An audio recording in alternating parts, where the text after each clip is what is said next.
నమస్తే. 44 టీవీ డిఎన్ కుమార్. తుమ్మపాల పంచాయతీ నిధులు దుర్వినియోగం, సెక్రటరీ దురుసు ప్రవర్తనతో సచివాలయం ముట్టడించిన మహిళలు.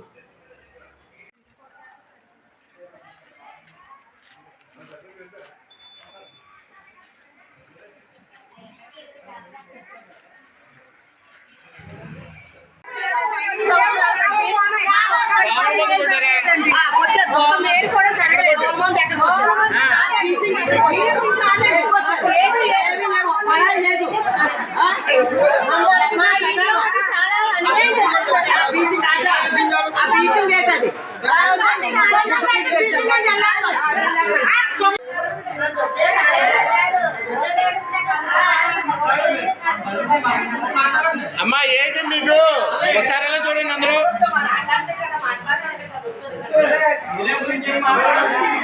రారు మా ఇంటికి ఎవరు చెక్ చేయరు. మాకు ఏ వచ్చినా అంటే ఓట్ల కోసమే వాళ్ళు వస్తారు. ఓట్ల కోసం వస్తారు. దేనికి గ్యాప్ పట్టించుకోలేదు. ఎవరు అడగలేదు. తొక్కు గోడ ఎత్తలేదు. చెత్తబొట్లు కానీ చెత్తబొట్లు వచ్చాయి. ఎందుకండి చెత్తబొట్లు ఇంటింటికి పంచమనే కదా, పంచాయతీలో దాచుకోమని వచ్చాయా? మరి జనానికి ఇవ్వమన్నప్పుడు జనానికి ఇవ్వాలి కదా. ఏం చేసుకుంటారు దాచుకొని?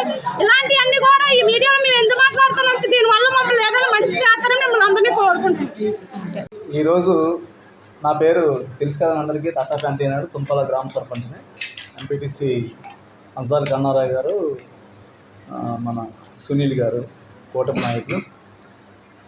ఇక్కడ ఒరిజినల్గా ఏమైందంటే తుంపాలకు వచ్చేసరికి అంటే మా మిత్రుడు సునీల్ బాగా అడిగాడు, ఎందుకంటే 5 సంవత్సరాల నుంచి తుంపాలు మీరు ఏం చేస్తారని.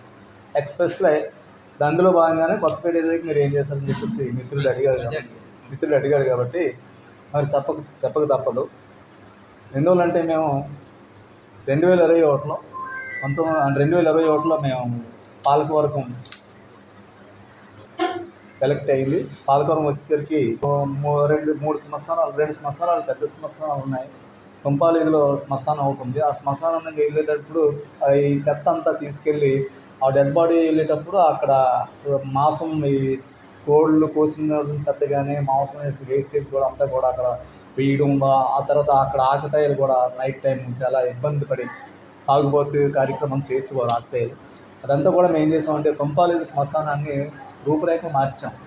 అది మంచి రోడ్డు వేసాం. తుంపాలీది లోపల వరకు ఆ శ్మశానం వరకు క్లియర్గా మంచి రోడ్డు వేసాం. దాని ఒక గేట్ అది పెట్టి ప్రతి విషయాన్ని కూడా మేము కోసం ఆలోచించి ఆ సమస్య శాశ్వత పరిష్కారం చేసాం. ఇప్పుడు శ్మశానం చాలా చక్కగా ఉంది. తర్వాత మా రెండో శ్మశానం